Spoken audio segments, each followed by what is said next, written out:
Now we're going to go back in history for a moment to talk about the Little Rock Nine. This is a group of 9 black school kids in 1957 during the Civil Rights movement. Their attendance at their high school in Arkansas was the site of forced desegregation after the U.S. Supreme Court ruled that segregation at public schools was unconstitutional 3 years earlier. President Dwight Eisenhower federalized the Arkansas National Guard and sent them to escort the students into school.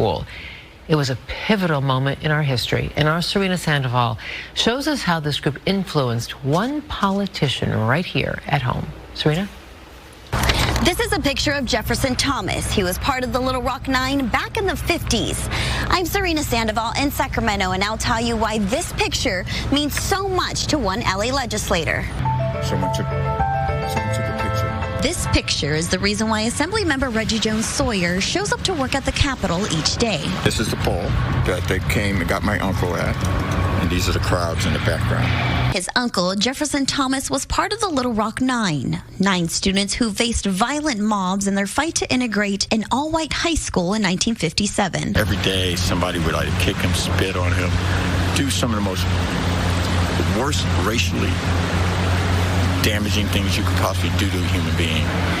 And every day he went back. His uncle's high school years ended up changing the assembly member's whole life. I was born when he went through that. The reason we're in California is because the Klan called my grandmother and said, get your son out of school or your grandson will never make it to school. That was me. That grandson was me. Jones-Sawyer is a USC graduate and has completed a prestigious program at Harvard University. And to this day, he uses his education to fight racial injustice. I've been advocating that everybody, at least one person every day, do their best to end racism from this day forward.